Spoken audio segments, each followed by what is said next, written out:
takedown. That's right. It's a guarantee. That's right. I've been pondering this fight. Right. First of all, let me do my due diligence. Ladies and gentlemen, how you doing? How's your mama? How's your family? My name's Cam. Listen. Made a video maybe a week ago. About a week ago. About how Matuesz Gamrot saved the day. You know, and this is the matchup that I thought we were going to get. I thought this was the matchup that deserved, you know. I thought Benoit Saint Denis had some fire, but it quickly got shot down. Right? And then it looked like Charles Oliveira wasn't going to accept it. But I'm like, that's not like Charles. He's talking about I prepared for a striker. And man, come on, man. Fuck all that, Charles. You know what I'm saying? Some people say we cyberbullied him into accepting the fight. It is what it is. But I'm telling you right now, I've been pondering this fight before it was even announced. That's basically what I'm trying to tell you. And it's a guarantee, right? In the last video I made that I referenced earlier in the video, I broke down what makes each fighter what kind of matchup, what can we expect in the fight. First of all, we got to talk about the real references to look at this fight. A lot of people look at Charles Oliveira versus Arman Tsarukyan and think, man, Matuesz Gamrot could do the same thing. I beg to differ. But it's different. There's a lot of differences in between Matuesz Gamrot and Arman Tsarukyan, so much to where I think the Beneil Dariush versus Charles Oliveira is more of a better reference. Even though that fight didn't last long, it's still a better representation because Beneil Dariush is a closer fighter to Matuesz Gamrot. I'm going to show you why. And then I'm looking at the Dan Hooker-Matuesz Gamrot fight. Now, MMA math can get you in trouble sometimes. 1 + 1 is not always equal 2. Right now, I'm doing 2 + 2 = 4. That's where you get in a lot of trouble when you start doing shit like that. But I want you to listen when I tell you that Dan Hooker fought against Matuesz Gamrot how Charles Oliveira fights. Don't believe me? Look at how he Dan Hooker, high pace, high pressure. He looked to wear him down. He looked to go forward at all times. Looked to put Matuesz Gamrot on his heels to make Gamrot shoot more out of panic and out of uncomfort than really just trying to implement his game plan. Dan Hooker, he got hurt in this fight. Dan Hooker, he wore his battle wounds. No doubt about it. Matuesz Gamrot doesn't have a lot of pop, doesn't really have a lot of high finishing potential. All that being said, his hands are respectable. They are fast. He does have good straight shots, which Charles Oliveira is the most susceptible to. I know all that. But Matuesz Gamrot wins these fights off of his takedowns and his control.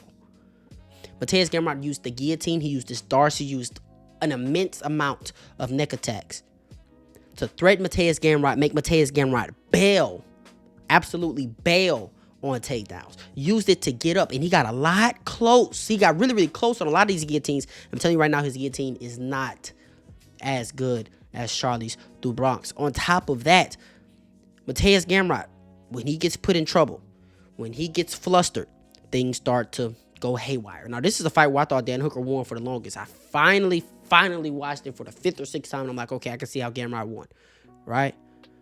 I can see how... No, I'm lying. I'm lying. This is for a fight. This is a fight that I thought Gamrot won for the longest. After the 5th or 6th watch, I'm like, okay, I can see Dan Hooker winning the second round. He had more damage and damage-based, right? Not damage-based, but who's trying to finish the fight, who's effectively trying to go for the finish, effectively striking, effectively grappling. While Matuesz Gamrot did have a takedown, he did have control, not a lot of damage. I understand Dan Hooker worked up, and whenever it was on the feet, Matuesz Gamrot looked very, very uncomfortable. He was circling, almost trying to run, right? So that's one thing. I'm like, okay, the blueprint's there. This is exactly how Charles Oliveira is going to fight. He's not going to look to stuff the head and sprawl and fight the hands. He's going to attack your neck. He's going to attack your neck. He's going to get close, and he's going to make you bail. He's going to use it to get back up. That's what he does. On top of that, he marches forward. He has way more power than Dan Hooker. More power than Dan Hooker. Okay? He has a lot of kicks. Dan Hooker was amazing with the front kicks. That's Charles Oliveira's best kick. The teep kick. Charles Oliveira's going to come out here. He's going to take the center. Another thing, why I think this is much, much more a Beneil Dariush fight than an Arman Tsarukyan fight. Well, a Beneil Dariush back then, when he was still, one fight away from fighting for the title. You got Beneil Dariush, who's a control wrestler, not a lot of ground and pounds, control, position over submission. He wants to, if he does get you down, he wants to secure a dominant position, hold you there, maybe attack a submission, but low finishing potential, right? But he is boxing oriented on the feet, while Arman Tsarukyan heavily relies on kicks. He's much more kick heavy. His boxing is pretty weak, right? Beneil Dariush is a guy who can box, going forward, going backwards, circling around the outside. He's okay with circling around the outside, right? just like Matuesz Gamrot. And I'm telling you, it's a guarantee. Charles Oliveira is going to come out. He's going to take that fucking center. This isn't a long one here. He's going to take that center. And he's just going to go straight shots. He's going to throw teeps to the middle. He's going to throw hard right hands down the middle. If Matuesz Gamrot tries to step in with his boxing, Charles Oliveira is going to stand his base. He's going to throw a hard elbow over the top. He's hitting these guys with Gamrot. Both guys have their ability question marks. I understand that. Both guys do get hurt, but they recover well. I understand that. I'm telling you, the shit that Charles is going to hit Gamrot with, the shit that he hit Ilia Topuria with, the shit that he hit Arman Tsarukyan with, the hard elbows clean on the button, hard right hands clean on the button, making sounds like this. Gamrot's not eating that. Gamrot's not taking that. He cannot afford to take that. Gamrot tries to come out early. He wants to get that first takedown, that first round. That first takedown is super, super hard to defend. It's fast. It's slow. It's really, really good. He has one of the best first shots. He might have the best first shot besides Khamzat Chimaev. Okay? But he doesn't want to do much with it. He just wants to take the air out of your cells, kind of wear down on you a little bit.